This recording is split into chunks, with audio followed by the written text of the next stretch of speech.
You have a story that you're writing right now, that you're telling right now. We all have stories that are incredibly powerful. As a matter of fact, stories are what makes things happen. You're living a story right now. The question is, are you conscious of it? Are you aware of it? Or is it running you? Is it a story that's being written unconsciously or consciously? Because if it's being written unconsciously, sometimes we are the victim of our story. Do you know what I'm talking about? Our life is running us, and we think we don't have the power to run it. So let's talk about your story, because it's powerful. You know, storytelling affects the brain. One of the things that happens is that dopamine is released when you're just telling a story. When you're engaged in your story, amazing things happen. You start to fire. You engage the cortex. A mirroring effect happens where when you start telling your story, other people start going right in step with you. I was in 7th grade, and I basically asked this girl to go out with me on Friday. And she said, "I'll tell you on Monday."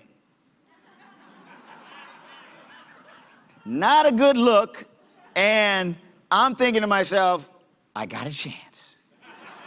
So Monday comes, and she, I'm looking around, what's the big answer going to be? And, she comes up right through, like at recess, the crowd. She says no, and she disappears. And that was a story that little David remembered that story. Matter of fact, I think I was 19 years old, and I was dating, and I had a little 7-year-old that was scared as heck that I was going to hear that no again. See, that's how stories affect us when they write us. You see, I had to write another chapter in that story. You started connecting with me, right? Because I told you that about me. That's how it works. See, our story is fuel to keep us moving forward, sharing our strengths and our gifts. A lot of people have a story that's kind of screwed up. Anybody got a screwed up story? Okay.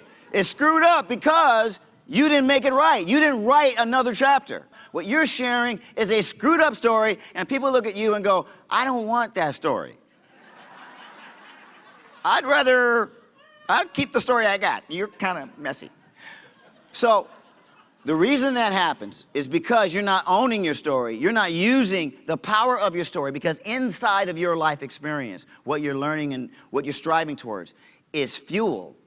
It is a blessing. But if you cannot laugh at it, if you cannot look at your life and understand that it is a blessing, you still haven't mastered the story. The story is mastering you. Sue Monk Kidd says stories have to be told or they die. And when they die, we can't remember who we are or why we're here.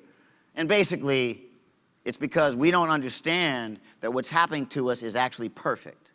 So what I want you to know, just before we move on, I want you to stop for a minute and look at your life. And I want you to understand if there's a part of your life that you're telling a lie about your story. Somehow, like something bad happened, or because I'm here and I don't have a lot of money. I told people to come that didn't have money. Why? Because you have no money. Get here so you can make money. I'm not feeling sorry for you. That's how your story is working. You have to change your story. Come here. Change it tonight. So if you're looking at your life and you haven't completely owned and appreciated it, then take another step right now. The greatest movements on earth have happened when a few people with like mind got together and made a decision. We don't need more than us. As a matter of fact, we may have too many to start this game.